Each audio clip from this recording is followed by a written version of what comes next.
Greetings and welcome to the 1-6 Scale Man proudly presents, you know what it is, comic book talk with friends. And when I say with friends, that's my brothers. It should be actually, I'm going to change the name to comic book talk with brothers because this is my brothers. These are my bros. I love each and every one of them. You know, they, if you need riders, like literally, look no further because everybody needs ride or die individuals behind them through thick and thin and everything that they go through. And these are my brothers. So I do want to put that out there. So we're going to change the name to Comic Book Talk with Brothers because when you need them, they're always there. So appreciate that. But anyway, it's going to be a great discussion tonight. So you know what time it is. This is Moon Knight. And this is all about Moon Knight. We basically had episode 5 last week. We got the finale this week, which is fitting right before. It's just like basically the dessert. It's like having your dessert before the entree. You feel me? So yeah, so happy for this episode. Last week's episode was simply amazing. We can all agree, probably one of the best episodes of the entire so far season. We haven't seen the last one yet, so it's hard to determine. But so far, I'm just going to actually put it out there. So again, thank you guys for basically being here with us tonight. A lot to unwrap, a lot to talk about. You guys are awesome. Everybody out there in the chat that continues to ride for this channel, that continues to ride for this show. We love y'all, and we can't do it without y'all. Without further ado, let me bring in my brothers. What's going on with y'all, man? What up? What's going on, man? How's everybody doing today? What up, boy? Yeah, everybody is cool. We are all chilling. We have everybody here. We have a great discussion to dive into. Jedi Kid is looking smooth as always. Pimp ass, and then he got like a cup. He got his chalice. Mm-hmm. You know what I mean? So appreciate that. Definitely. I like it. Got the goblet. Hell yeah, the goblet. Definitely, man. Brendan, bro, what's going on with you, brother? How was your day? How's everything good, going, man? It's been a wild week. Yeah. I had my oldest 10th birthday this weekend. Well, it was during the week, and then we did the kids party Saturday, family party Sunday. Yeah. So it was it was a lot. It was good. I had some of my closest friends, like you said, brothers, that were able to come up that I don't get to see that often anymore. So that was really cool. Bought some comic books for my daughter. Got her the first run of Ms. Marvel, and then got her for new run of Silk. So she's really getting into those. I also bought a little something for myself just because I saw it there and I had to have it. So I got this bad boy. What? This thing is cool. Hardcover. That's the encyclopedia, right? I think that's the art of the anime show, right? This is the art and like the making of the show. Yeah. So it's got the TV show. That's dope. Yeah, the animated 90s show, Yeah, and then kind of like a tease for like the new one, but it's got like all this like concept art. It's got like stories about like the episodes. It needs an audio chip. Like the birthday know, cards that open up. When it opens up, you should hear the guitar. Yeah, I know, like it's so like those cards you get, and yeah, dude, it's got like it's super cool, and it's broken down by like they talk about like season 1, they talk about making the animated series, building on success, the last season, the legacy and beyond. So like this, it was like $50, but this. I absolutely love it. Like the back, like this thing is so damn cool. Yeah. Awesome. So I've been checking that out a lot. I love coffee table books. I know, amazing. Dude. It's so cool. And I actually managed to get this guy in finally because I had done this one locally instead of going first batch. So we finally got the Assault Tank Commander in. Paintwork on this is really good. I'm super impressed with that. So yeah, that's been my week, and just catching up on some comic books and getting excited for tomorrow or for Wednesday, and getting excited for Thursday. Got my tickets for Thursday at 3:00 in the afternoon. Told my wife and kids, "You're on your own getting home. I'm gonna be at the theater." So bro. Hey, I don't blame you though. I can't definitely blame you on that. My wife Man. doesn't blame me either. She was okay with it. She's, I can't do it all the time, but like that time She's she was like, cool. Doctor Strange, go ahead. Go She's ahead. cool with it. She like, all right, it's strange, so I'll Yep. let you. I'll give you a pass. I mean, come on, man. That's how I got to be. That's the Sometimes. first time my wife has ever said, "Okay, go get some Strange." So, Yeah, man. Jedi kid, brother. What's going on with you, man? How you been this week, man? Just working. I had the same thing. My daughter her birthday was Wednesday last week. Yeah, happy birthday So to y'all's nice. daughters, Mine was man. on Thursday. My daughter's was Thursday. Yeah. that's crazy. They're almost birthday twins. It's crazy, man. Yeah. Did the whole weekend thing with her for the whole birthday thing, and then after that, just back to work and getting. I just bought the that Hitman Yeah. 1/6 scale. Oh, Yo, Justin showed it. I bought that thing right away, bro. That That's thing cool, is huh? awesome, Yeah. dude. It looks amazing, bro. From the figure, I might tighten up the suit a little bit, but other than that, man, that figure that was a must.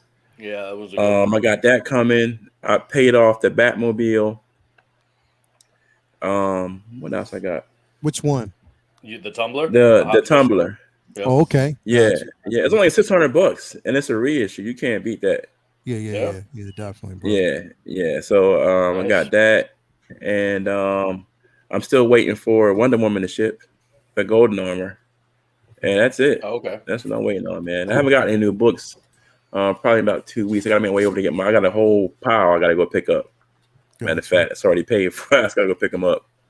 But other than that, man, just waiting to get back on with you guys, man. Definitely, man. So glad to have you here, bro. Wouldn't be a panel without the crew. I had to gut the whole internet. Hell yeah, gut it straight up. Vinny, breaking news. I seen Zaslav leave your crib this morning. You know what I mean, with a caravan. That means basically he took some of the room off your chest to basically be featured in something. So, well, see, he's got to replace Amber Heard. So he was like, "You gotta help me up, bro. I need a new. You definitely gotta replace her. I need a new mayor. What do you got for me?" And I was like, "That court case is a nightmare, bro. You go down to the left, you make make another left, and then there's a. You got it. What's going on, bro? Somebody explained to me how she can have so much money and such horrible lawyers. Her lawyers suck. Damn, they suck. Dude bro. asked a question and then objected to his own question. His own and I'm question. That's bro. not a joke. I'm not making that up. No, I've seen it. It's on tape. It's on video, bro. And Johnny Depp was just like, "What? Yeah. What? Like, even the judge was like, "But you asked the question." Yeah. Like that shit that happens in sitcom. Bro, Yeah. How about when the judge walked into the court, everybody stood up and Amber Heard was on the computer? I'm like, yo, this is get her up. This is your lawyer. Yeah. You know what? That's a whole different discussion because that's going to be loaded. Bro, how you doing, man? How's your weekend, I'm bro? good, man. Busy weekend. It's gauntlet season, so like I've been working sun up, sun down. Just been grinding, getting all these customers taken care of. Haven't had much time for art, but it's I do it when I get that in when I can get it in. So I've been just doing a lot of work. Excited as hell for this 1-2 punch that we got coming up this week. Yes. So it's a hell of a 1-2 punch, and and I also want to take this time to just shout out Neil Adams, man. We lost a legend this week. Yeah. Man, he's bro. one of the greatest of all time. Yeah, I actually just, and this is crazy, like literally a week ago, I had ordered a graded Green Lantern 87, which was the first appearance of John Stewart. Oh my god! Neil Adams, and I'm like, yo, it didn't even get here yet. It's crazy. But he's the man. We've seen him at multiple comic book conventions, New York Comic Con, and like I believe it was 19. I got my favorite, one of my favorite covers of his. I got a print, and he even personalized it to Vincent. It's like the Ra's al Ghul one. That's so dope. I mean, he's a legend, man. He is a legend. Yeah, it's insane. It's. I mean, this is icon. He's done Yeah. so much for the Mhm. industry. So many people who are in the game now are, you know, mentored by him. He's done Yeah. so much, and he was always such a cool dude. It's tough. It's a tough loss, man. It And is. you know what's weird? And this is morbid as hell, but the whole world's like holding their breath about George Perez going, and here out of nowhere, Neil Adams Neil goes, Adams and was it's the like, one that yo, I didn't went. even know he was sick. It's tough. I didn't Yeah. know he was sick, bro. Yeah, it's tough. Definitely. But you know, that's part of life, man. Part of life. Yeah. So Yep. shout out Neil Adams for sure, man. But Yeah. yeah, other than that, just I'm still reeling from this episode that we're about to dive into. Yeah. It was one Yeah. of the most It was gut wrenching, bro. emotional, Emotional. memorable, Mm-hmm. outside the box Mm-hmm. comic book show or movie episodes that I've ever seen. It definitely can't wait to get into it because it was so great for reasons outside of the typical Mhm. Yeah. things that we look for in comic book shows and movies. This wasn't great for a comic book episode. This was great for media Yeah. in general. Yeah, it was, man. And they warned us ahead of time that there was going to be an episode that was going to pull us apart. Mhm. Like really pull us apart. And it's very rare because we hear that often, you know, with certain shows, movies, they say there's going to be that moment. And sometimes you get to that moment, it's like, okay, you know. Mhm. But this, bro, like Man, bro. if you've experienced loss on any type of level, but also if you've experienced abuse Mhm. that Mhm. can lead you to certain things Yeah. long term, where it's a long-term effect.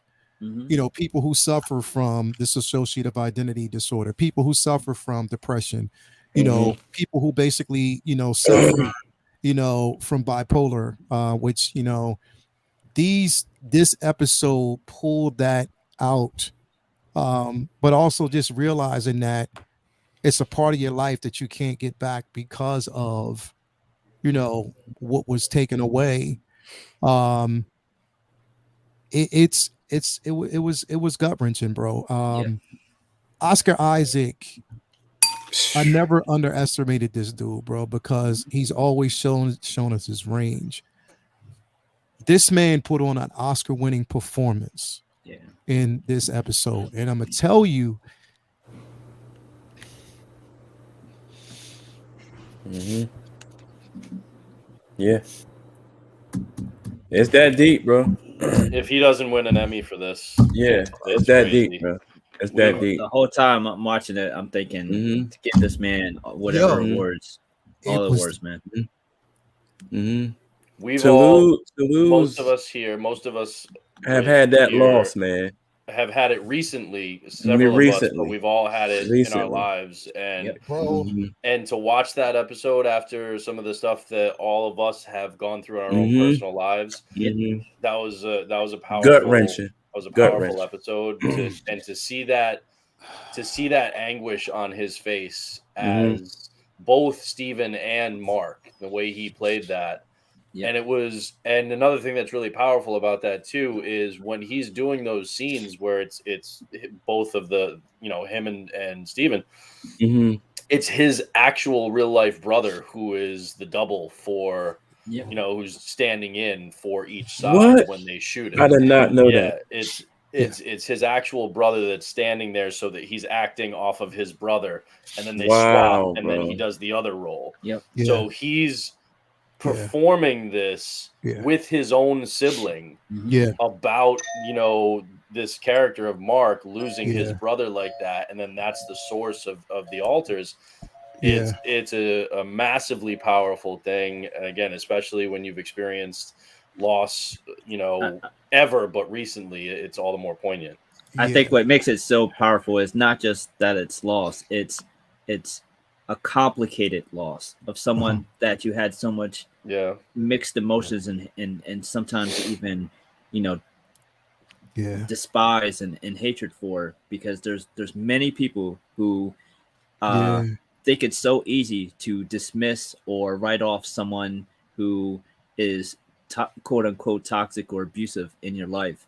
But human beings are complicated creatures, and the thing that sets us apart is our compassion, our empathy to love even things that hurt us. And so many people have had abusive or harmful people in their family and in their life, or their loved one or their spouse or their child, what have you. And to say that, you know, when they die, you're not going to feel anything because they were an asshole anyway. Fuck that. That was that was his mother. And there's no words that can describe what the bond of a parent and a child is, and certainly not a mother and a son. And I felt like what was even more impactful with this episode is it shifted gears from the typical trope of being an abusive father. This was an abusive mother, and on top of that, in some way, I'm sure he felt he earned that abuse because of his brother passing and his responsibility in it. So, and he didn't just lose his brother; he lost his whole family, everything. So he had so much emotion to display, and I feel like in every single person watching that, from some aspect or angle of what he went through, we can empathize with what he's going through. And they had to work a comic book show around it, and for everyone watching, I'm sure it didn't matter if this was a fucking comic book show or not. This was just absolutely, this was transcendent of whatever it was that was the theme. This wasn't about Moon Knight. This wasn't about Oscar. This wasn't about Khonshu. This was about humanity. And yeah, you're right. It hit in a way that it's demonstrated as a release.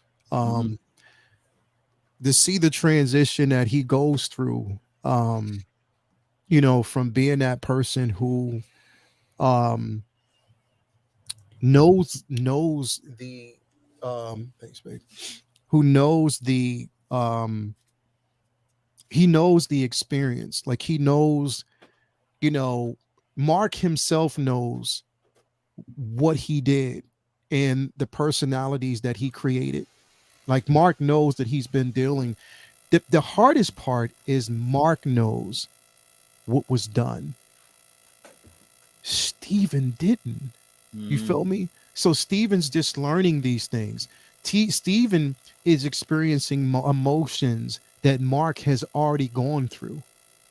So this is brand new to Steven. You know what I mean? So to see that version of him in the street crying, and then all of a sudden he just shakes out of it and becomes the other personality. Right. That street scene to me was powerful. You know, it's cleansing in a sense, because when people basically say that, oh man, this is just a comic book film, you know what I mean, or a comic book show, they made sure that you knew that it wasn't. You know what I mean? They made sure that you knew that it was beyond just a comic book film or a comic book show, that it demonstrates the human condition. It demonstrates what a person can feel when there's loss. It demonstrates what a person can feel when they've never been able to say goodbye.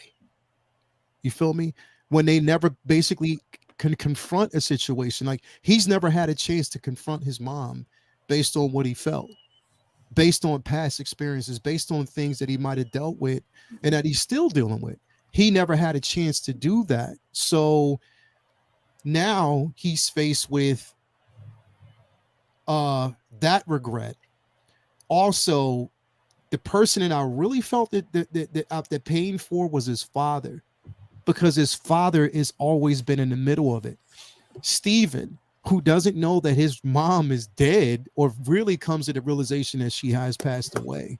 You know what I mean? Like, a lot of that speaks volumes for what people experience, and people who have gone through these things. I know it was a gut-wrenching a situation for them to actually have to go through and watch, but also I think it was cleansing that palate in a sense, because it lets them know that we realize and other people realize that you are and these people exist in real life and they are out there and this is what they're struggling with.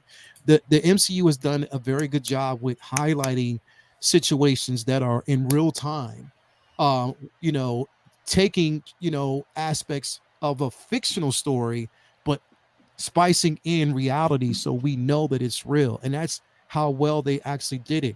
And Oscar Isaac, literally, bro, I can't name anybody else in the MCU right now that gave that level of that weight of a performance No, like that. definitely not. You know what I mean? The only other scene that I can equate to that was the one scene that it was only one other scene in the MCU that actually choked me up, and that was during Endgame when Peter came back and was explaining to Tony And he hugged him. Yeah. and he hugged him.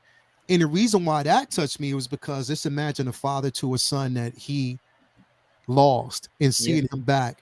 And also the simple fact that in, you know, Homecoming, he didn't, you know, there was no, remember when, you know, he was reaching for the door, but Peter thought he was hugging him.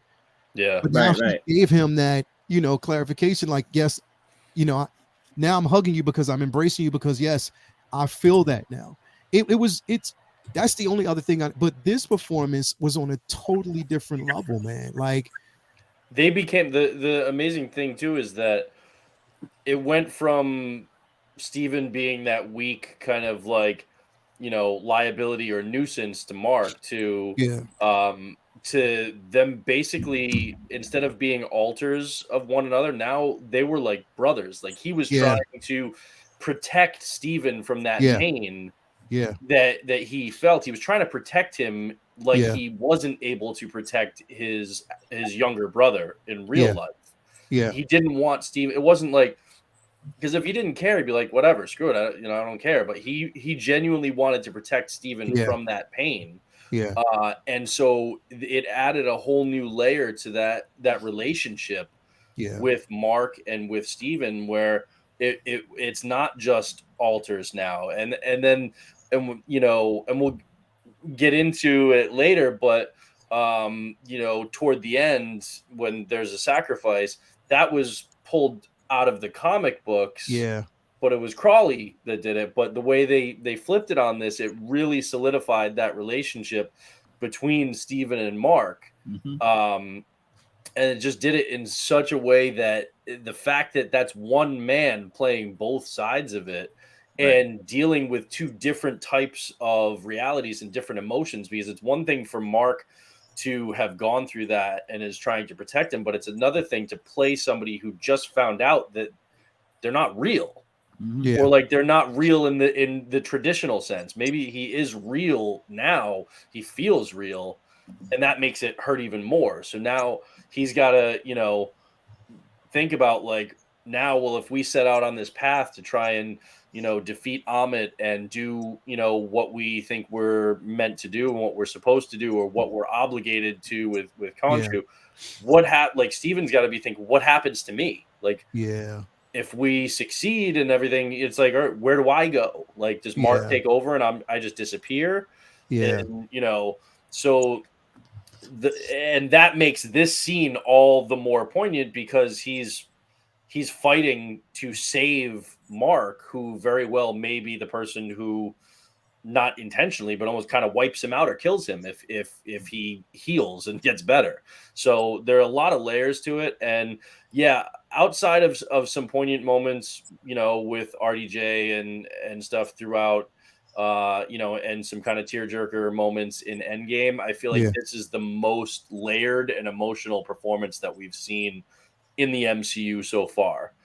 We've had some pretty good moments. Like there's some really like you felt Wanda's pain in yeah. WandaVision toward the end and stuff, but this is like a A whole new whole new level to level. it, and Yeah, it's something that is done in part because of Oscar Isaac's ability, but also because this character has that in it. This yeah, character is so amazing, and so many people aren't aware of Moon Knight.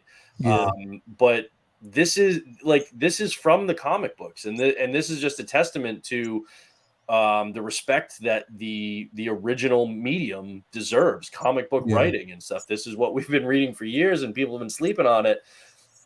And yes, the TV writers and the film writers, they're doing a great job. But they're doing a great job. They're doing with such a good job with the source interpretation. material that was great.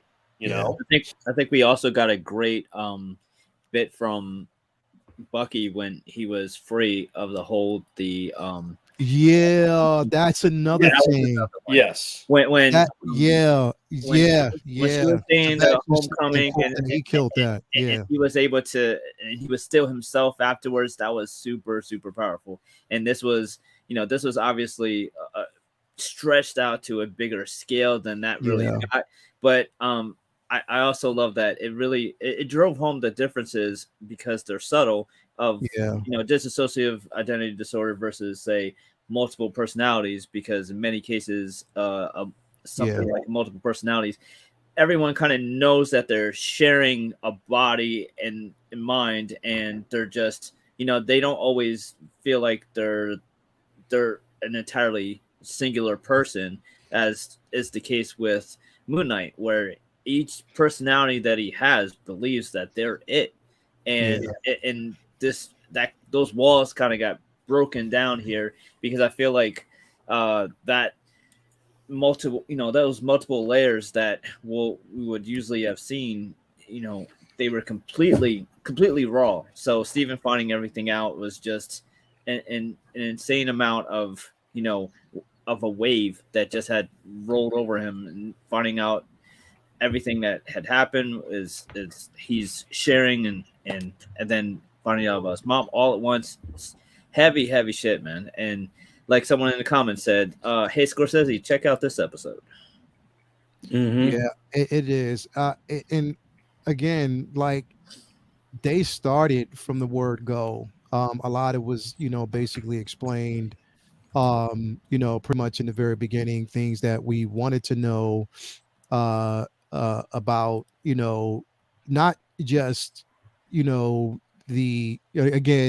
everybody saw the hippopotamus and, wanted to actually have or want to know the references, but now we know, who it is. We've always, it's nothing new. We've known it, anybody who's actually read the books, would know, but now that's been fleshed out to where it's like a full explanation.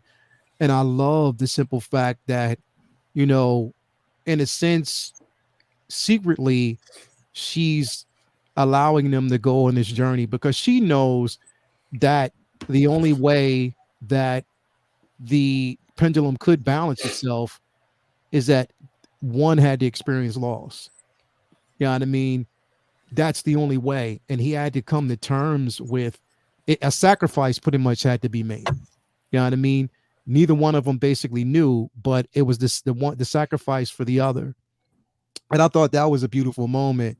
But again, like having this introduced, I love the simple fact that, again, this is the second show that we watched where we got it. How they did this strategically was so dope, bro, because in the very beginning, we got Moon Knight the first few episodes.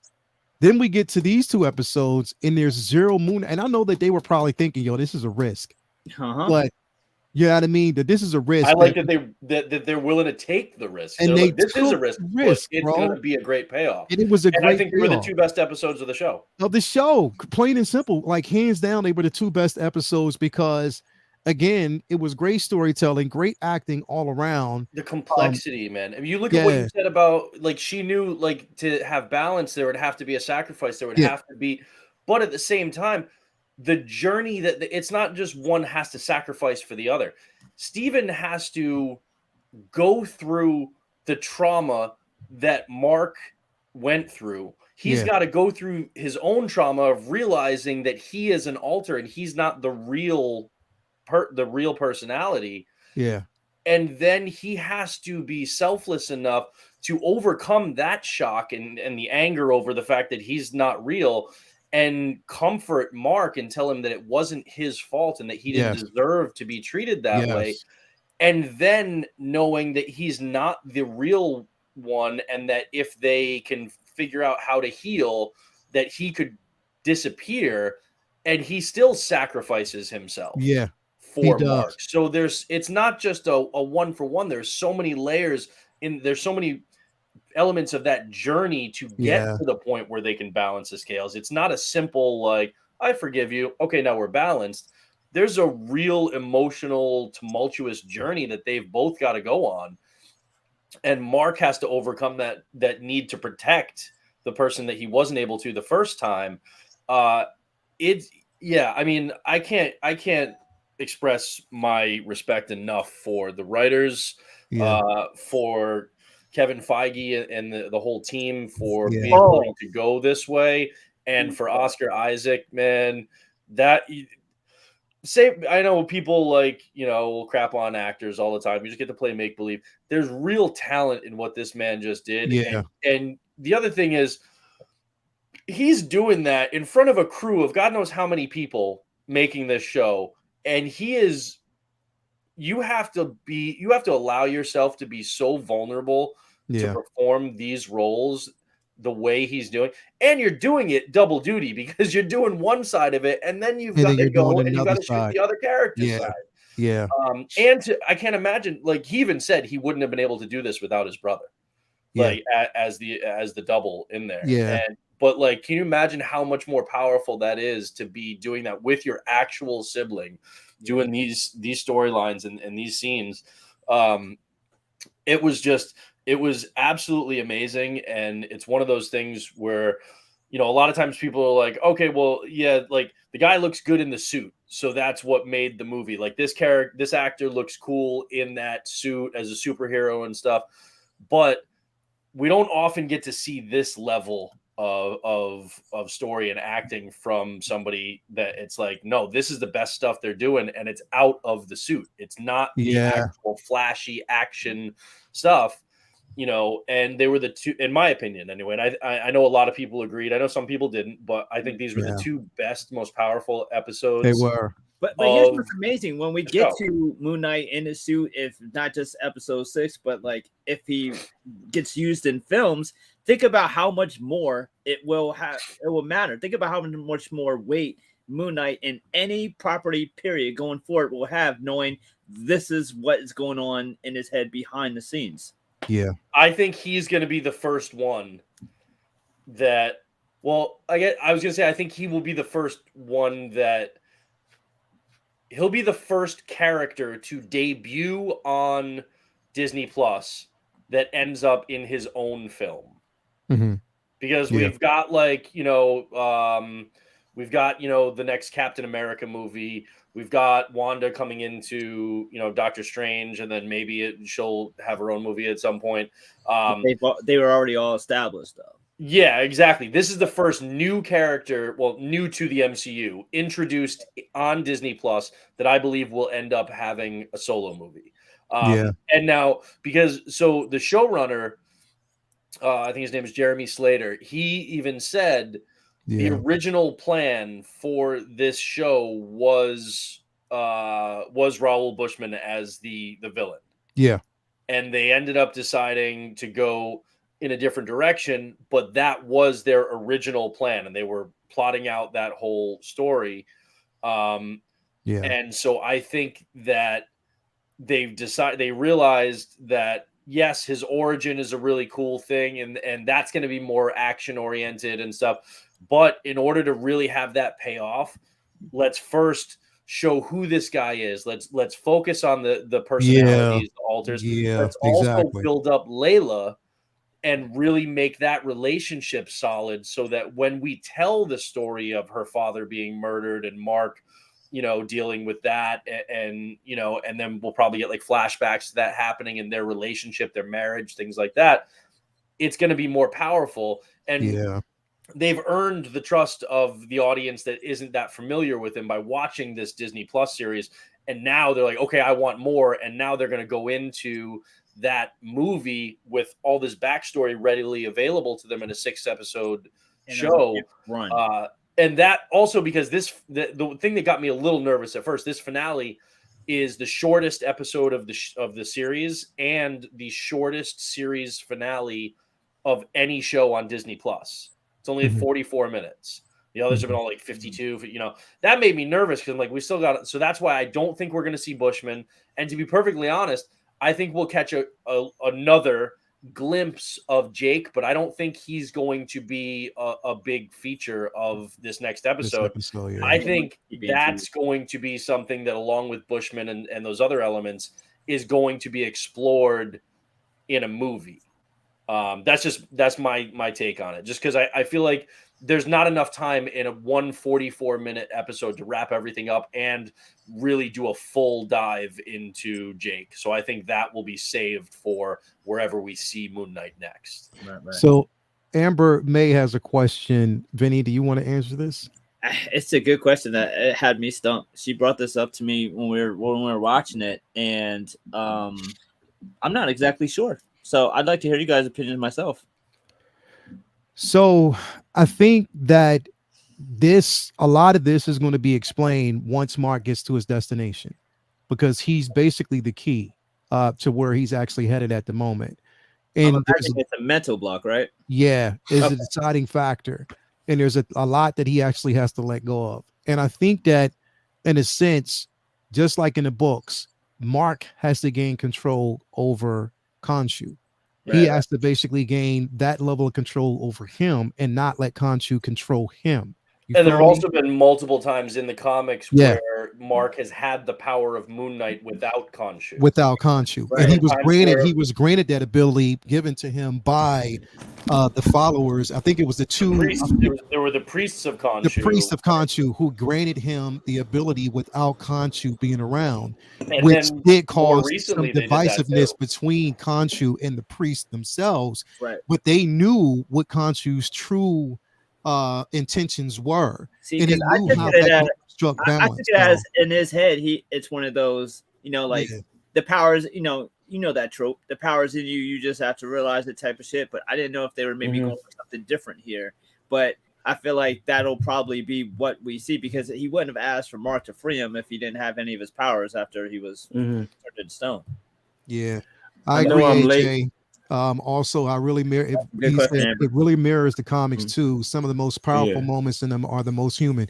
I agree. I definitely agree with that. What were you going to say, Jedi? I wanted to ask something real quick. I had to fix my computer, but do you think that Khonshu killed his brother? Because they were trying to make like Khonshu with the dead bird skeleton on the ground. It kind of looked like they hinted like Khonshu may have killed his brother in the cave, just to put him on the road to being his avatar. He already pre-picked Mark Spector. Yeah. Like he selected him, knowing that the way to break him. So it's mainly everything was a construct. Everything was basically predestined. Like the bones that we saw was basically very significant to the point that Khonshu had been around. He knew that the path of where this would actually take him. Losing his brother would also cause his mother to lash out the way she did, at the same time causing him to create these different personalities. Or whatever. Yo, Jedi, think about it. Yo, they were in a cave, right? And it was an unexpected tide, right? So what controls the tides? Yeah, that's a good point. Moon. The moon. Exactly. Yeah. Exactly. So wow, did he set him up? Like he already picked him. And it seems like he may have. Like it seems like that's how it was really constructed. Like everything was mapped out well the way it was supposed to. The loss of his brother, because his mom even went insane. You know what I mean? Right. In a sense. So the abuse that he actually got from his mom, and the personalities that were created, and we know Khonshu's his goal or his intent is to break Mark to the point where he's just a soulless, mindless Hulk, like this, just basically just deity, a husk. Yeah, so then he can actually take over the body of Mark. I mean, at that time, so we know that that's his intentions. But again, me and Brendan and Vinny have been talking about is the simple fact that Mark has to gain power over Khonshu. We know that in the books, he made peace with the different personalities, and by doing that, he was able He got more to powerful conquer like that. Khonshu. Yeah. Mhm. So we know that. If that's, we don't know if that's it's hard to flesh that out in this, like, you know, It's only 6 episodes. It's a lot. and then on top of that, it's the shortest episode, so it's kind of hard to flesh that out. But I think now people were talking about, because I guess with this last, they released a trailer today. I didn't watch it, but they released a trailer today. And you know what because I heard on the John Campion show, they were talking about how it said the season finale instead of basically saying like the series finale. It was, they gotta have a second season, bro. They have to have they one. Can't. They submitted it for Emmy consideration under the limited event series. So yeah, so I think that was just a mess up with the wording. I don't think that. But if it is basically the season finale, then we know that, or you know, series finale, then we know that this story has to be fleshed out and told elsewhere. So I think, you know, like we've been speculating, it's going to be either a film, or they're going to ease him in they're going to ease him into the cinematic universe a certain way.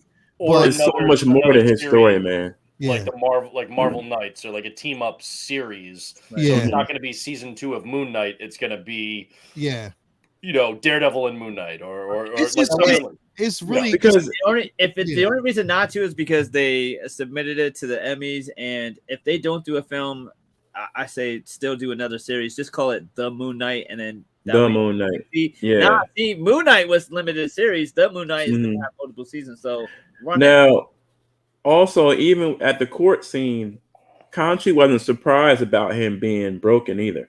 No, when the other gods asked him about, you know, is it true that you have a disorder, that you're a broken man? He said, yeah. But Khonshu wasn't shocked about that. No, he already knew. That's why. Why even in the books, he said that one of the reasons why Mark was so appealing to him as his avatar was, in addition to his tactical abilities as a mercenary, was that his mind was broken. And so it would be easier for Khonshu to confuse Mark as to what is real and what is not. It is easier to hide his intentions. Right. And so, and I think one of the biggest elements of Moon Knight is Mark's dislike for and distrust of Khonshu, the source of his power, and that, you know, and I think that's something that you can't take away, and so that will have to be fleshed out. But first, you have to have Mark come to terms with who he is, and Steven and stuff like that. And I do think that we'll go from this to maybe he's in some movies and stuff, and then either a TV series or a Moon Knight film. I think he'll end up in New York at some point. I think he'll have the Midnight Mission. I think we're going to see some of that stuff. But I think this is, and again, I've been saying it for a while, I think this is really mirroring what we're going to see in a lot of other parts of the MCU, just like what we're seeing a lot in the comics right now, with the different pantheons of gods. Where we've got Egypt, and they in this episode alone, they tied it all together when they talked about they talked about Black Panther and the ancestral plane. All right. So what we're learning in this is that there are multiple different underworlds and paradises, heavens. There's multiple heavens and hells. There's there's was it Valhalla and and hell. There's so those are all connected, and they're starting to talk about those a lot in the MCU. When you look at these, just like in the books right now, we're seeing a lot of focus on different gods through the Avengers books, through Black Panther. We've even got one, certain gentleman Ares just popped up in another title that everybody should be reading. I won't say which one, but so there's a lot of focus on deities, on gods and pantheons in the books right now. And that's happening in all the different shows and the movies, with Zeus, played by Russell Crowe in the next Thor movie. So they're setting up all the tiers, because there's exactly. Thinking about, we're gonna have you got Gore the God Butcher. Like, I think we're gonna have kind of like a War of the Gods in a certain way. We're gonna have that fits in well with the that kind of galactic reach of the gods and deities and bringing stuff. in celestials and titans and all of that. So there's a lot of really cool stuff that's going down, and this show I think is surprising a lot of people in that it's definitely weighted in that, like the direction that the larger MCU is going in.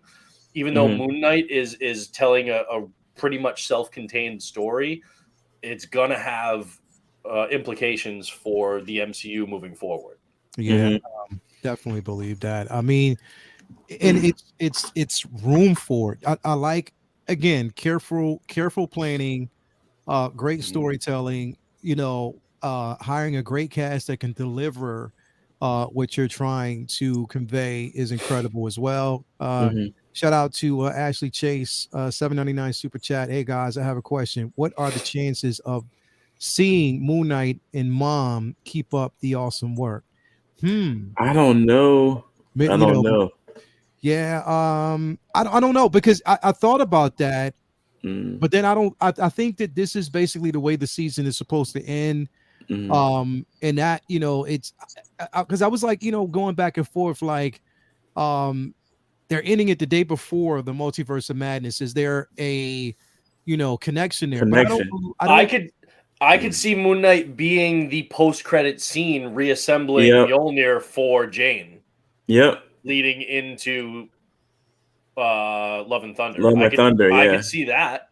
Like him and Khonshu or something like that, possibly. Well, because that, to me, again, and we've talked about this before, but the not guaranteed, but a logical option that has basis in the comics of the last couple of years is Moon Knight and Khonshu being able to handle, wield, reassemble Moon Rock. Right? And we don't have, as of yet, we don't have anybody else in the MCU, unless they do some other magic stuff. We don't have anybody else in the MCU that has been shown to be able to reassemble, to wield Mjolnir and reassemble that, unless it's like going to Neverdelir and like the and them reassembling it somehow like that. I don't know if that's gonna be how they go. I don't feel like it would be, because it also looks like it was like stuck back together. It doesn't look like they just forged a new one, or it like feels like they would have like filled in the cracks. I don't know.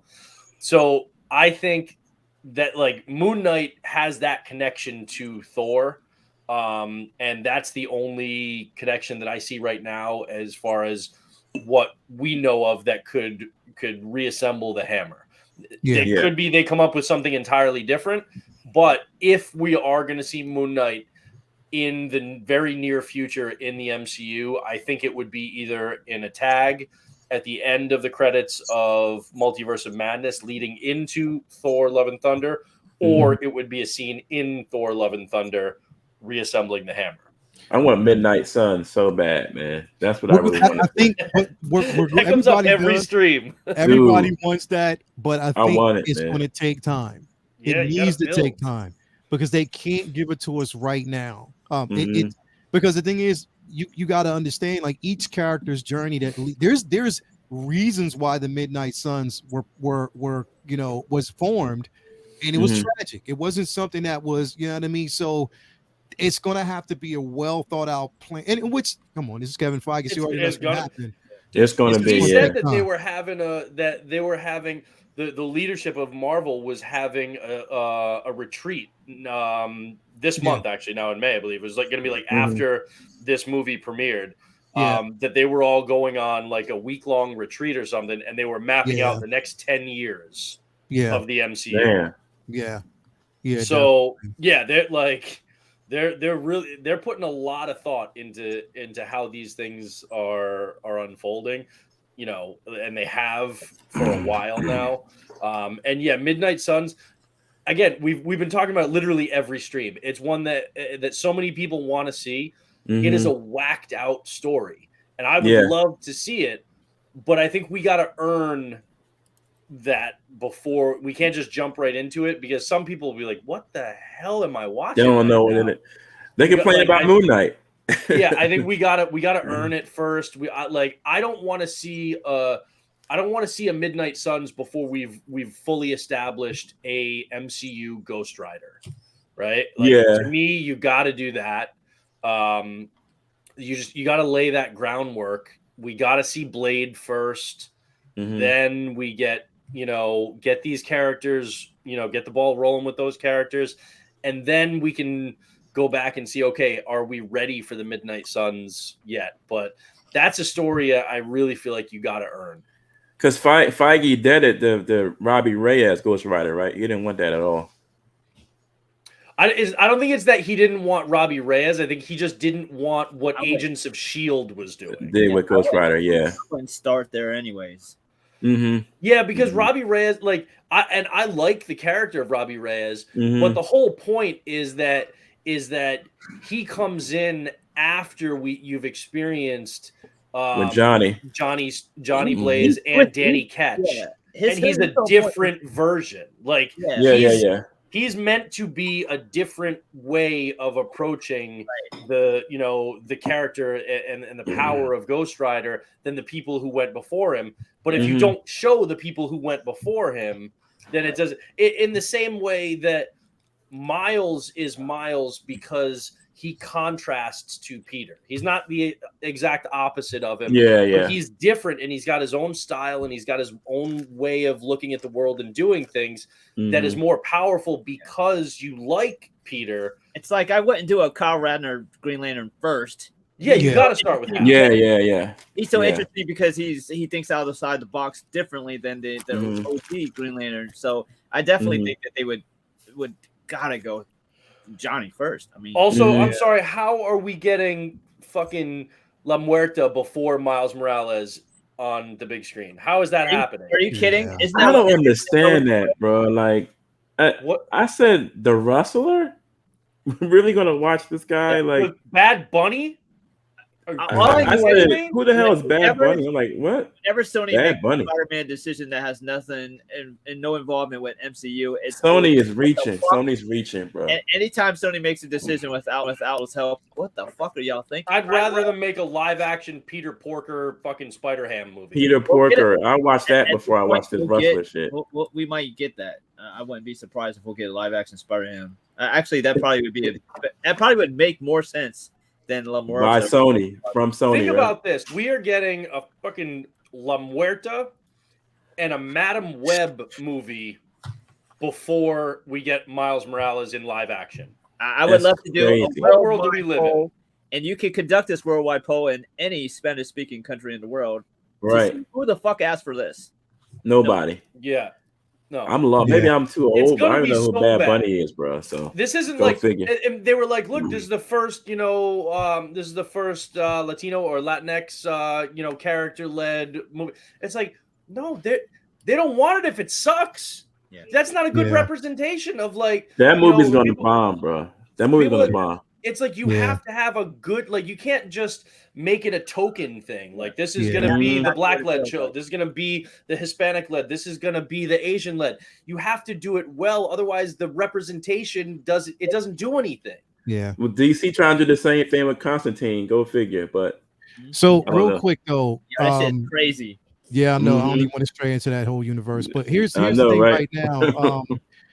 I want to see what this particular scene right now is going to lead, because we end off with this. But there was a particular scene similar to this in the books.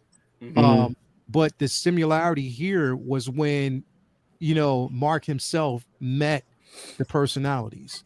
You know what I mean? Yeah. When he met each personality, both, Stephen, and Jake, and they had that discussion. So I'm wondering how they're going to actually play this particular scene, knowing that before this scene, he experienced the loss of Stephen. Now, to say that Stephen's gone, period, no. Oh no, he's definitely he's not. He's not gone. So people who think he's gone, that's what I was worried about. Like, no, they can't. He's not take gone. It away. He's not gone because I just think that was symbolism or symbolizing him letting go of the past that represented Stephen. but Right. Steven will be back, and then he'll have to basically make peace. So I'm just wondering if in this scene we're going to actually see, you know, and then the song that they played, the song choice that was played during this time, it was like, okay, like where are they going with this, and are we going to meet each personality, and is that the key to, you know, the resurgence of Moon Knight, and also what Khonshu basically needs? Because remember, the last thing, you know, he told Steven was, tell Mark to save me, to rescue me, or whatever. You know what I mean? So it's, you know, funny how Mark is the last, is the one left to go on this particular journey. Did you also notice how when they're in the asylum and when Mark and Steven are talking to each other, and Mark is in, you know, he's talking about how like whacked out this thing. He's like, I'm gonna open this door and Crawley's gonna be in there yelling out bingo numbers and stuff. It was Mark, but he knew Crawley by name. Yeah. So they are flipping some stuff, and we haven't seen Jake yet. But I think, and you saw that moment where Crawley kind of looked at him when like Steven hugged him and stuff in that one episode where he actually did kind of break his like mime character and kind of like moved and looked. Yeah. So they made it out to be like Crawley was like an asset or informant for Mark. So and granted, we've seen how they've changed Steven dramatically from the books.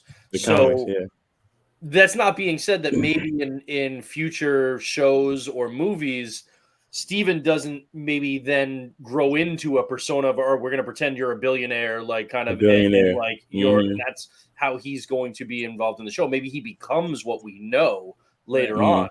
But at least in this one, it seems, again, like we've been teased with Jake, but they're not going to have enough time in this finale to really dive in and flesh him out. So right now, it seems the way it works is that Mark actually knows Crawley, but we still do have that mystery of what happened when they killed those guys, because both Steven and Mark say that it wasn't them. So how they flesh that out in the limited time we have, or if that's a dangling thread that gets picked up in another property, I don't know. That's why I believe that we're going to see Jake, and he's going to explain. Jake, he's going to have very limited time. He's going to talk to both of them at some point. He's going to have limited time, but I think he's basically the fail-safe. You know what I mean? You also realize that there's more of the many hints along the way is in the funeral scene while he's on the street, the cab is in every shot. It is. That's straight up calling out the Jake. In every shot. I mean, it's them left and right. I feel like Marvel is teasing the ever living, because they've been doing it since the first episode. I think they're teasing the ever living shit out of Jake. Yeah, but I don't think we're gonna get him. I think it's something that it's there for us. It's there for the people, not for the general crowd, but for the people like us who know. You know what? And keep us dangling until the next time we see Moon Knight. Right. That's where the payoff is going to be. I'm also happy that they didn't make him Steven the Bruce Wayne character. Well, I like the fact that they made him the Egyptologist, kind of sort of the museum guy. It worked within the context of the story that they wanted to show for this show. And that's why I'm okay with the change. Me too. And he's so intelligent, right? So he's so intelligent. Smart as hell. So what happens when he gets the confidence of knowing that he's also has... He's going to have that swagger, he's going to be Bruce Wayne. Right. He'll be able to grow into that once he gets the confidence of knowing, I'm also this... that I can take care of myself because I'm him too. And then he might be able to parlay that into the confidence he needs to take that intelligence. And what better for them to do? Relocate to New York City, where Moon Knight is based in the comics, and where you can start fresh. You can start nobody. He can also even make his now become the suave billionaire, who lives in Manhattan, and and then you can introduce Jake as the cabbie, and now you've got the whole network. You gotta go back. You gotta go back to the museum though and get homegirl for that steak dinner though. You gotta bring her to. But you so funny, bro. But he could also have the fact I ain't letting that go. I ain't letting it go. Yeah, that from the first episode, boy. Me and you been on that. You can eat a steakhouse. I don't know, a salad. But That's you know, funny. his millions could come from him discovering Alexander the Great's tomb. Yeah. Nobody's found that. So he could be filthy billionaire rich from just that discovery That's alone. actually a good point. Maybe he parlays that into the fortune Into that the he wealth. then uses to Mhm. run the Midnight Mission and to move to New York and take on that Stephen Grant billionaire persona. Yeah. I think it's understated how important Alexander Gray's tomb is because it's not just Moon Knight shit, it's Kang shit. Yeah, definitely. Right. That's Right. King shit, who basically, you know what I mean, Alexander the Great, and That's King, his- who was a pharaoh who sat next to him. You feel They me? sat next to Alexander the Great. I love how this show and this character connects to we never everything, bro. thought we'd ever see on screen Right. Yeah. is so intricately involved in With all everything. these layers of the MCU right now. Yeah. And Right. we never thought this would happen. Never Yeah. in a million years Right. did I think I this would happen. like this scene right here because there's so many different things planted for a reason. The mirrors in the corner that are covered by a white sheet, so he can't really Mhm. notice the personalities. The moon crescent here, Right. the statue that we actually have right here. Mhm. And the simple fact that the whole scene, everything within his mind is white, which means that he's dealing with the persona, but in the mind, the subconscious level. Right. Look you know at what I Ethan mean? Hawke. Do you notice anything? He still got on them crazy shoes. He still got those crazy Stanley? ass shoes on. Yeah, he Yeah. still got those, but what? Stan Lee. Goddamn right. Exactly. They Right. made him look like Stan Lee. He's cosplaying. He looks as just fucking like Stan Lee, bro. Yeah. Dope. I love it. He's dope. That's That's super That is dope. the crazy, man. ultimate fucking Easter egg for comic book nerds, right there. Mhm. Yep. Mhm. Yep. Stan Lee. And then back, like, just real quick on the Alexander thing, too, is think about the famous quote for Alexander. Alexander wept, for there were no more worlds to conquer, and we're about to get into the multiverse. Yeah. Kang. Gonna be a whole Kang. lot of worlds to conquer now. Right. And who Kang. wants to do that? Mhm. Mhm. The layers. And man. what did and the thing is they already talked about how King thoroughly studied Alexander the Great. Mhm. And how he basically became and where he got the conqueror. All his stuff came mentality from You know what I Alexander. mean? Everything that he had. This is like Mhm. Warner Brothers and DC have been playing checkers, and Kevin Feige is over here playing three-dimensional chess. No. Yeah. Warner Brothers have been He's playing. playing. What's the game from Star Trek? They play with the chess of the stacked. Yeah, Um, it's bananas. It's like when that, bro. When you Brothers have been playing contrast, Keith and when you Ladders, man. contrast these universes and these companies, and you see how stumbling Warner Brothers has been, and then you look at the level of planning and the layers upon layers in the MCU, Mhm. it's mind blowing. Like Yeah. it's on. Marvel's doing all this shit. And- Warner Brothers is like, hey guys, wouldn't it be cool if we did Superman? Wouldn't it be cool if we did the Wonder Twins and Plastic Man? Let's announce the Wonder Twins and then let's cancel it Yeah. before we make Right. it. I Let's just- cancel it I 2 love weeks that after bold we statement. cast it. Bro, they Their canceled bold Plastic statement Man, the is- Wonder Twins. Yeah, their like, bold, We idealistic, always futuristic tend to statement is, open this hey guys, door. we actually like Superman. No, but I'm looking at it not as We can't close goddamn this door. like Warner Brothers With is DC in the horrible. house. It's more like look how amazing Kevin Feige and Marvel has done. Because the thing is, It's Kevin insane, Feige and bro. they've had a couple swing and misses. They've had a couple like things that like didn't hit big. Even though I enjoyed the Eternals, I see the flaws in it, and I Oh, understand other people not awful, liking bro. it. Right? Yeah, that- yeah. Whether I can watch it and enjoy it or not, on the grand scale, that was a swing and a miss for Marvel. Okay, Mhm. but Mhm. they have earned the ability to miss, a shot here and there. I'm Yeah. mixing sports That is now, why but we don't shit on their swings and misses in the same way that we shit We on. did with DC. Right. right. We're trying, We'll go hard at them, but Right. we'll respect but that it- they but tried it's something. Because so, D it means so much. It's such a difference because Yeah. you know how many different things that they're juggling to try to attempt to do. but see, Their mindset, it's like their Mhm. mindset is so much more focused on. Mhm. There's so many things that they're trying to, and they're accomplishing so many of those Right. things that they 4D earn. chess all day. But see, DC's problem, They earn they that- ignore the source material, bro. They ignore it. They don't care about it. That's why they've been losing. I mean, Okay. I love what I don't know. Marvel's doing because everyone Marvel's winning, bro. grew up Even when they lose. a couple to 3 or 4 different superhero properties, and here we're getting literally decades of source material that we grew up with, knowing that anything that we had growing up, we might see on screen.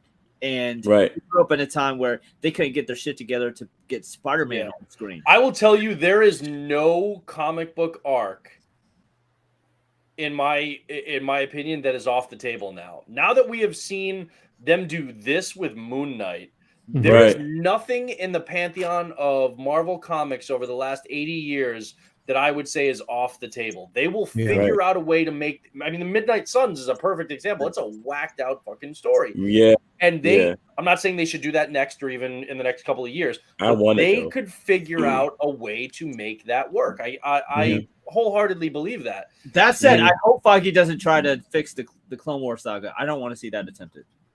That was the what? No bueno. Y'all remember the Clone Wars saga, right? That was I think that's too convoluted. No. I don't think they would try and do that. They're not gonna do that. That's too much into that story, man. That story got way too complex. However, they might do that without Spider-Man somehow. Yeah. I said this to Leia the other day. I hope so when they do when we fully now it's like, okay, we've got mutants, we've got the X-Men, we know that that's coming. Exactly how quickly it evolves, we'll see. I think it's gonna be here fast, bro. We know we're about to get some of that though. I want my hope is that mutants and the X-Men get fleshed out over multiple shows and multiple. It's gonna happen. Okay, like you got give us that whole mutant experience and really give it multiple shows, multiple films, not just X-Men, X-Men 2, X-Men 3, stuff like that. And you gotta have shows, bro. But what I would love to see Disney Plus and Marvel do is not just do a season of this. It's I want to say, instead of a season of Moon Knight or a season of X-Men or something, I want to see entire storylines, entire arcs just made as its own Disney Plus series. Okay. For example, I want a 12-part series of the Executioner song.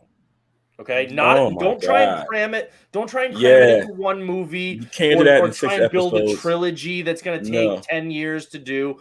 I want one long ass movie. I want a 12-part Executioner song show on Disney Plus. Look at it in that way. Armor Wars is coming. So take just story arcs from different comics and make those their own fully fleshed out TV shows. That to me Armor Wars is what is the brilliance of streaming right now. I don't know. Does X-Men have any a plethora of story arcs that they can work from? I don't know. What? There should be tons of them out there. I know it was sarcasm, Jay. Definitely sarcasm. But again, this is why I think Kevin Feige, because they're in the midst of now that 5-year promise, and we are basically within the 5th year, which is why I think that we're getting certain things introduced in the Multiverse of Madness. Now it's like, okay, since we got this here and we're to this point, which we had a conversation. All right, I'm going to tell you something. We had a conversation last week about something that we said we won't see again, but I said that we'll probably see again. I'm not going to say what it was. I'm just going to wait and let y'all see for yourself. But wow. So it's some shit is about to fucking happen that's going to be crazy. But what I think is, or what's going to transpire is they know now that the table is set and the pieces have been strategically placed where it's supposed to be. What is her name? Elizabeth Olsen made a remark the other day. As a matter of fact, I was watching the red carpet of Multiverse of Madness, and tonight she said they asked her, would you want to mumble those special words? She said, of course I would. I would love to do that. You know what I mean? Oh, no more mutants. You know what I mean? But they didn't specify what words. They just said that, you know what I mean? We know. We know. No more mutants. You know what I mean? And she said, of course. Kevin Feige knows that it's important for him to deliver a great story and put these puzzles together a certain way. This is why they said that and they do this quite often. They said that which with each, once the build up, after every couple of years, they have this retreat to find out. And which I'm so glad that he mentioned that this is what they do, because that is so dope that they actually have a retreat and they sit down and they actually map out storyboards of where everything is supposed to And go. I love that Elizabeth Olsen knew those words. Exactly. Yeah, we talking about knows those She words. mentioned the House of M storyline way before WandaVision was a thing. They interviewed her in one of the Avengers movies. And she was reading it. Which she was reading is so dope to me, because that's them taking initiative on their own and say, like, what's my character about? What are some of the good She art? became a Read comics this book. fan. And she reads, you now have, with what is likely to come soon from the Fox properties that they now have control of. Now, when we get to the Civil War type of storylines, we don't have to see like a bare bones version of it that fits in what their dynamic is. We're about straight to be bare bones, like Marvel. Not just here's some of it. Here's our version of it, because we don't have all these. So once we get to the big Secret Wars type stories, they don't have to do it Secret Wars with like 8 Avengers and that's all that they got. They'll be able to do it with dozens of characters. And if you think Endgame was big, when we get to the next round of Avengers type big rapid on bring it all together type of film, it's going to be even crazier. But see, you Marvel think about what now they're doing in the Avengers comics right now, true, with all these different characters coming in and the leadership shaking up. Man, there's a lot that like there's just so many characters to mess with in these things. Yeah, man, it's the odd thing, and it's the best problem to have is that they're going to have. It's an embarrassment of riches. It's great. Yeah, true. What happens when they're trying to juggle hundreds of mutants, Fantastic Four, on top of all the dozens of different roles and characters that they're the ones that we still have established.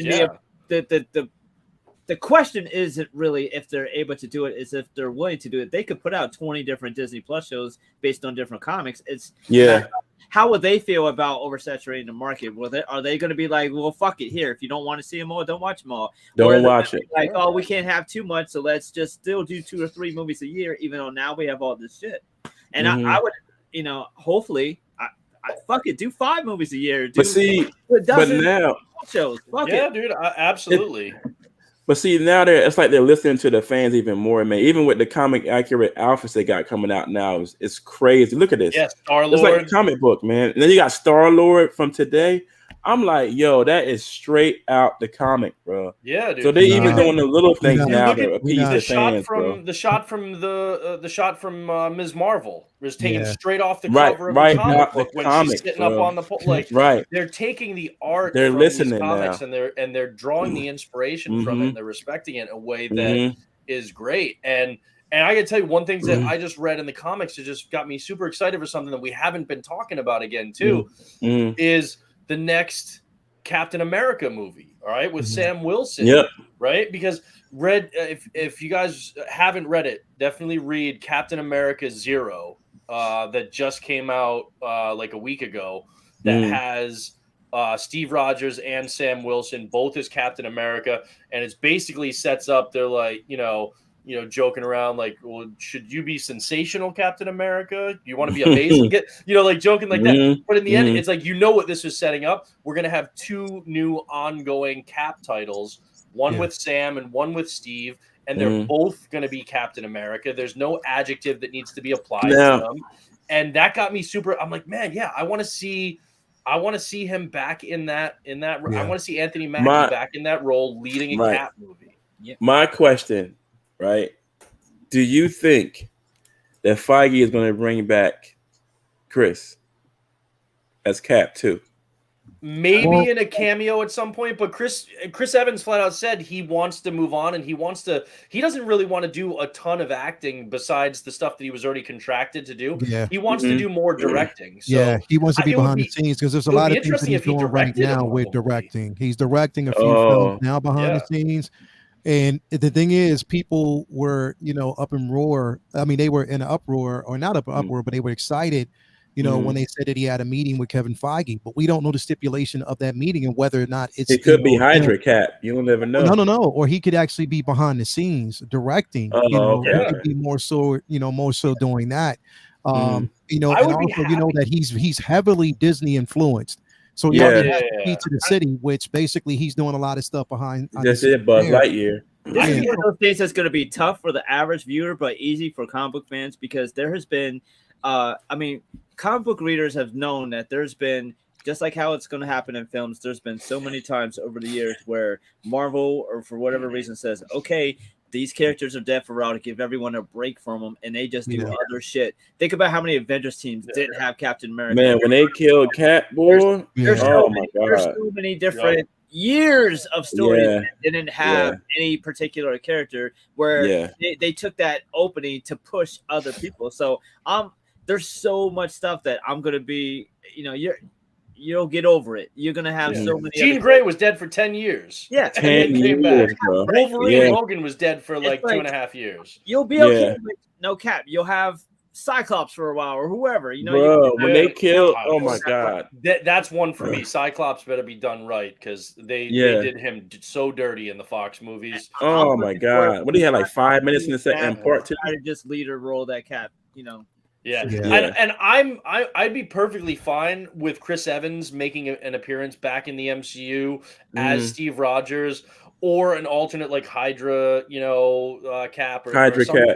Cap. I'm totally fine with that, but only if it's done in a way that does not detract from Sam Wilson being Cap, because I think Anthony Mackie and the character of Sam Wilson have earned that, and I really want to see that play out. I want to see me too. That next step in his journey after the way that, you know, the Falcon and the Winter Soldier ended. I want to see now he's fully taken on that mantle, and now he's got to take that day in and day out.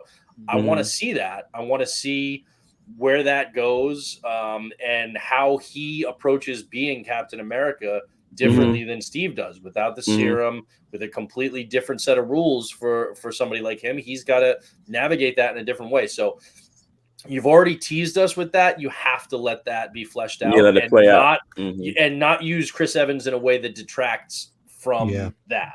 He can't be there as a safety net, just running with No. Yeah. Question: do you think that we maybe in like a post-credit scene of Moon Knight maybe see Sharon Carter? That would they be directly reference Madripoor. Hey, Brendan, real quick. Can we not talk about that? Because I don't want Vinny coming out here punching me in my face. Oh, come on. That's man. not Can you talk about that, bro? No. That's not a spoiler. Nothing. That's not a spoiler. I mean, I'm just saying, can you I asked a question. Y'all don't know. Oh my Vinny's vicious, God. bro. Can y'all just like, I mean, I don't want the man not I don't know. punching me. Vinny is funny, bro. They directly And he get mad for real too, dog. I need three days, man. 3 days, and then I can just breathe. But when they get first got mad in for real. episode, want Vinny episode punching me in my 3, face, when so they y'all first got don't- to Cairo, Y'all don't in live around him. episode I 3, do. when they first got to Cairo, they referenced her on the streets of Madripoor. They did talk about her in Mandapore. They and sure did. Sharon Carter is the big boss in Madripoor running the show. So that's why I think it would be interesting if there was a tie-in there, maybe even a tie-in with Cap as he's trying to deal with, you know, with Sharon Carter. That could be, you know. Yeah. I would like us to go back to Madripoor at some point in one of these. Oh, we will. We will. Especially if the X-Men come on board. We have to go back to have Madripoor because that's where she's stationed. That's Wolverine's spot. You know what I mean? So we have to end Mhm. up going, and there were some references to Wolverine in Madripoor when we saw it in Cap. You know what I mean? The bar he used to go in was there. They showed it. Yeah, like that's what I'm saying. Everything is strategically set up. You just got to go back and watch everything and see. So have you heard who the rumor is that they're in the actual negotiations with to play Wolverine? Who? Don't say Harry Potter. No, Taron Egerton, the guy from The Kingsman. Oh, for real? Yeah. Oh. He's been rumored for a while. He's been around for a long time. He's been rumored for a while, but then it started picking up again, and they said that he was actually in official talks with them. I don't know if that's bullshit or not, but don't know he is about one him, of the man. people that he's good with. I would be better. action, I would welcome him because of the height. Yeah. I would welcome him more than I well, would. that's too clean, what though. people are- Yeah. I don't know, but here, look. I mean, first of all, nobody knew Hugh Jackman from A Hole in the Wall before he got cast. Nobody thought Heath Ledger was a good choice for the Joker. True. People were questioning Robert Pattinson as Batman. You know, so I've kind of Still have looked some at it. questions. I've kind of Yeah. as Bruce Wayne. Yeah, I still have some questions about that, but but he was a hell of a lot better than most people. Man, we always say give that him credit for at the Can we beginning. just not talk about DC, I ain't even gonna say nothing. I'm gonna just Oh. be quiet. You Because liked Brendan the movie. was Don't even say- talking. I'm gonna be You liked quiet, that bro. movie. No, Don't- but don't I wanna just hear know it. the direction it takes when we start talking about DC, man. You liked that damn movie. I don't want to hear it. What, Batman? Yeah, he did. Yeah. Yeah. We want to go down that road, No, man. You can't say, oh, this question. Brendan, you set yourself up for that, bro. You know I was Hell gonna say no. something Hell about no. that shit, dog. Trifling. Oh man, Yeah. I'm in tears, bro. I think Oh so. my god. If he ends up being cast, I'm not going to rush to judgment. Yeah. Personally, I would kind of prefer if it was an unknown, just so as somebody is a blank slate, and I'm not looking at them as any other character from any other movie. But if it ends up being him, it ends up being him. I mean, What's he like? He like Kevin Feige has 5'9", earned my ain't he? trust. How tall is he? He's probably like 5'8", 5'10". He's like So a Tom he's short. Cruise. He's Yeah. short. I think he's a little bit taller than Tom. He's probably like maybe 5'10", 5'9". Yeah. No, He could do it. 5'10" is even pushing it. I think he's really to shorter get than that. a 5'3" actor, but I mean, at least 6'5". Yeah, they're not going to find somebody who's 5'2", 5'3". That like they're just not Well, going to. Hugh was 6'2", wasn't he? Ain't he like 6'2"? He's like 6. He was at least 6'2". He was taller than He was that. like 6'3", 6'4". Hugh Jackman? I He's think he's tall. like 6'2", 6'3". He's in Like that range. 6'2". No, I'm 6'2", so he's like 6'2". Yeah, I'm best. You know, I here's the thing. I agree with Charlie the Unicorn. Cast Wolverine with an unknown actor. That's what I've been saying for. That'll be I think that'll be because better. that's the same thing that they actually gave us at that time with Hugh Jackman. Not too many people know anything about him at that time. Nah, he was You know what I doing mean? plays and Aaron stuff. Egerton He got is that role 5'9". because he wasn't supposed to have it. Yeah, he's Yeah. 5'9". Yeah, he's fine. There you go. So He's 5'9". All right, so But if he's you're short. as well, especially if he's standing next to people like Chris Hemsworth and shit at some point, Yeah. then we'll get that size differential where he doesn't have to be 5'2", 5'3". true. He can be 5'9". Yeah, and yeah. It'll still feel 5'9". more like Wolverine. Yeah. But then again, like Yeah. I'm not so hung up on the height. Like, would it be cool to see that? Yes, but at the same time, Hugh Jackman It's just great as at important to Wolverine. me as other aspects. It's like there's 2-3 short characters in comics, and anyone who doesn't feel like it matters. I can see your reasoning. Anyone that doesn't think it matters has height privilege. Well,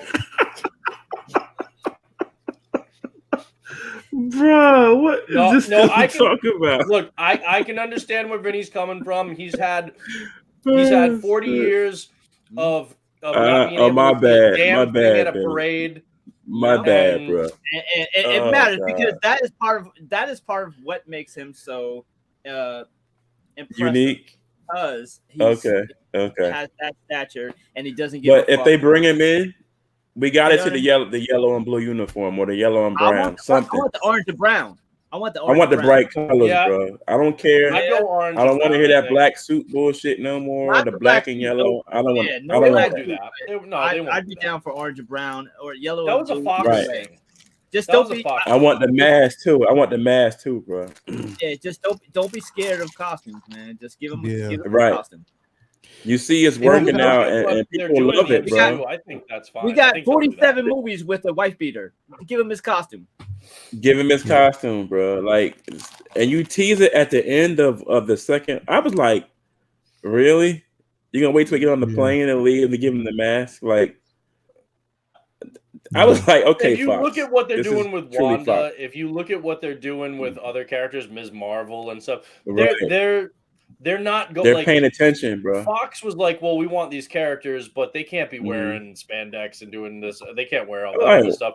And in What? the MCU, they find a way to make it work. They Yeah. look at the Cap costume in the first Avengers movie. If they made that Beautiful. work, they can make anything else work.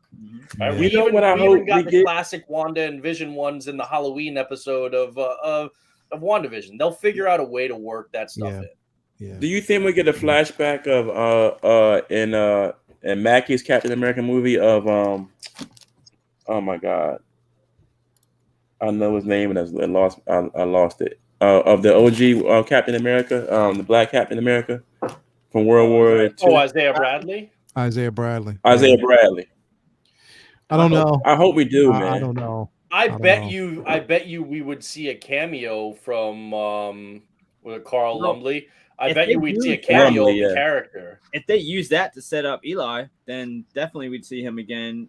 That would be dope. And they bruh. already teased him, and they've been setting up the Young Avengers for a hot minute now. All so over it like makes the last sense 4 years. to use that Cap for. If we don't see Eli before the next Cap movie, it makes sense to use that to bring him in with the Young Avengers, because you've already At least show a flashback, man, of Isaiah you've got Bradley Ms. Marvel fighting coming, freaking you've Winter got Soldier. Kate. Yeah, I fully believe that we're going to get a Young Avengers. I think it'll be a Disney Plus show, but I think we'll get a Young Avengers, absolutely. Yeah, we'll definitely do that. Hey, so again, man, thanks everybody for basically being here. It's been a great show. A lot to talk about, a lot to cover. Like I said, this is a great pregame to what we're actually going to get on Wednesday. I cannot wait for that. I hope it, ends well. man. Again, like I said, I mean, I know they're going to give us something, and I can't wait for it. There's going to be a lot of Easter eggs in there for what's to come as well. So I'm excited about that. I can't wait. Great talk. Also, everybody out there, I hope you have a great week, a safe week. No spoilers. Again, it's going to be hard. So basically, come Wednesday, you're going to want to turn off everything. If you're friends with me, now. You might as well turn your shit don't off post now it on because your it's already Facebook. starting this week. Superman's in Multiverse of Madness. Yeah, straight up, right? Could be. Anyway, I'm gonna start with you, Vinny. Vinny, what you got coming up, bro? What you got going on, man? Well, this week I'm gonna be busting my ass to get off early enough on Thursday for Doctor Strange. Obviously excited for that. I'm gonna be coming in the theater with my headphones on. I'm not looking at nobody because the whole theater before the movie starts is gonna be talking about everything, all the 412 trailers that they've seen leading into it. And obviously, I'm excited for Moon Knight finale. Hell, Comic Book Talk with Friends next Monday is going to be fucking jam-packed. And it will be about exactly spoiler talk from Multiverse of Madness next Monday. Guarantee that episode will not be an hour and a half long. Yeah, no. yeah. We might have. Yeah, all right. We might have It's a gonna thing be like to 2 talk hours. about next Monday. I don't know. We're gonna have a lot of shit to If we talk can find about. something to talk about next Monday, I don't know. Listen, Yeah, that'll be my week. Multiverse of Madness spoilers on Monday. So, Be mad if you don't go see it this weekend. I'm sorry. Just don't watch. Looking forward to that. Because Thursday at 3 p.m., baby. You already know Hell we'll yeah. probably Yep. be seeing it multiple times, literally. Hell yeah. Yep. It's gonna be I'm gonna see it at least twice. I'm gonna see it Hell Thursday yeah. and Saturday. I'm I gonna see think. it Thursday and Friday because, like I said, I'm gonna see it at a different theater on Friday just to kind of because I just want to have that impact. So I'm gonna actually buy the tickets probably today for Friday at a different theater. But yeah, I'm gonna be super duper excited for that, man. I cannot wait, man. So yeah, what else you got going on, bro? That's it. Just focus on that. Just work around the clock to be freed up for that. I'm excited for it. Hype for it. Definitely. Jedi Kid, man, what you got coming up, bro? Like I said, I'm waiting for some stuff to come in, figures and vehicles. I'm gonna see this movie Thursday. I cannot wait. I'm probably gonna go see it again Saturday. I was gonna go Friday, but I know Friday's gonna be crazy. I'd rather go Thursday. I got my tickets for Thursday. I'm probably gonna go Saturday too. Yeah. Go see this movie, man. I'm excited. I cannot wait. Moon Knight, the last show is gonna be amazing. What did you get today? Oh, that's the tank trooper. Yes, so What is that? it's the transport trooper. Oh, transport trooper. Okay. Is that the This is the tank. Yeah, that's the tank. I got that Oh, one. that's the tank on the Okay. Oh, you bastards! You got both of them before me. I have to go. I have not been shopping, bro. I've only been doing the same thing online. I got to go to this comic book stop. I know they got them there. Yeah, you gotta go to your orders, man. Yeah. Yeah, cause my boy got his shop got everything. I don't know why. I just been busy, man. But I gotta get Yeah. over there, get my books, and to get some figures, bro. Straight up, bro. Straight up. I'm collecting these classified figures too, bro. This GI Joe classified stuff, they are dope, man.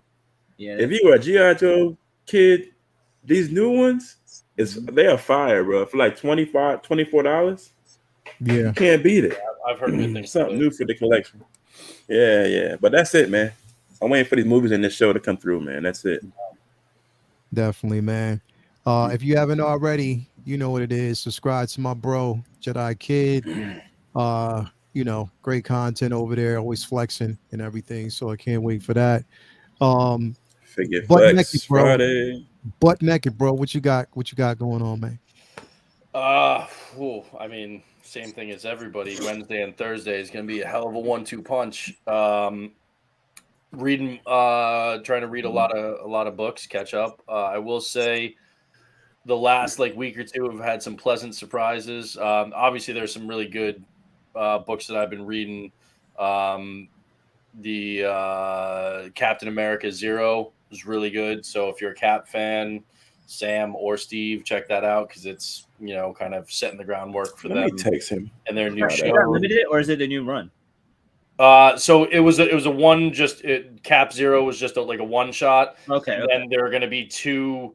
I can't remember the names of them, but it's like Captain America, like Sentinel of Liberty, and Captain America something else. Uh-huh. One is an ongoing Steve Rogers. One's an ongoing Sam Wilson. So they got it dropped today.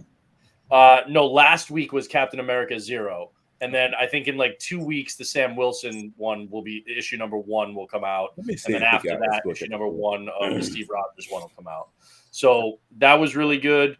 The second issue of this 5-issue Iron Fist with the new Iron Fist, that was really good too. The new Captain Carter. I will say my two favorites for this last kind of week or two, I was absolutely shocked because I felt like the first What If Miles Morales, the Captain America one, was straight up doo-doo stew. It was caca. Okay, it was horrible writing. Mm-hmm. But the second one, different writer, amazing. Absolutely. It's What If Miles Morales became Wolverine. Mm-hmm. And the way they flipped the script with his family in this is awesome. I enjoyed the hell out of that issue. So I'm hopeful that the guy who wrote the first one does not get left to write any others, and they redeem it because this issue was great. And then the other thing is Punisher number 2.